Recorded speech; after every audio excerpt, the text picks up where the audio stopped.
Isabella थ्रोबर्न intermediate college में वार्षिक प्रदर्शनी क्रिएटिव क्राफ्ट्स 2025 का आयोजन इसाबेला थ्रोबर्न इंटरमीडिएट कॉलेज लखनऊ के प्रांगण में वार्षिक प्रदर्शनी क्रिएटिव क्राफ्ट्स 2025 का आयोजन किया गया। इस अवसर पर Isabella Thoburn college professional studies Lucknow की कार्यवाहक principal doctor Deepika Delsa, dean intermediate college की कार्यवाहक प्राचार्य श्रीमती करुणा मसीह और समस्त शिक्षिकाओं और छात्राओं की उपस्थिति रही।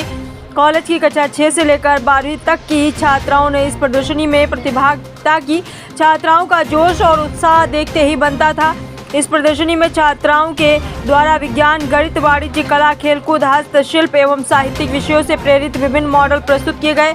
मुख्य अतिथि डॉक्टर डी ने छात्राओं के प्रयासों की जमकर सराहना की और इस अवसर पर आए अभिभावक भी छात्राओं के प्रयासों से अत्यधिक अभिभूत हुए। यह प्रदर्शनी विद्यार्थियों, शिक्षकों, कर्मचारियों और कार्यवाहक प्रधानाचार्य के निरंतर प्रयास के कारण सफल रही।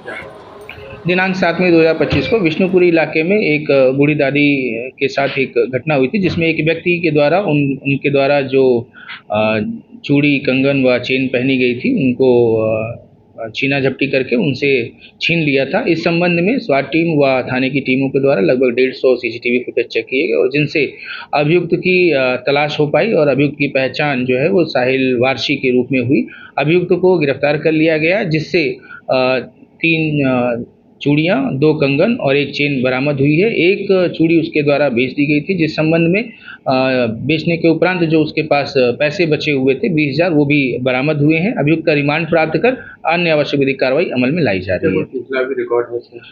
पिछला रिकॉर्ड इस पर 12 बंकी में एक मर्डर का मुकदमा लिखा हुआ है और इसके साथ ही ये भी बताना चाहूँगा कि ये दादी के पास केयरटेकर के रूप में भी पिछले महीने इनके पास लगभग सप्ताह भर काम किया था और तभी कार्य करने के दौरान ही इसने इस बात को सुनिश्चित कर लिया था कि इनके साथ मतलब हम इस तरह की घटना कर सकते हैं। ये अकेला था या कोई और भी है? नहीं, अकेले ही इसने घटना को अंजाम दिया है।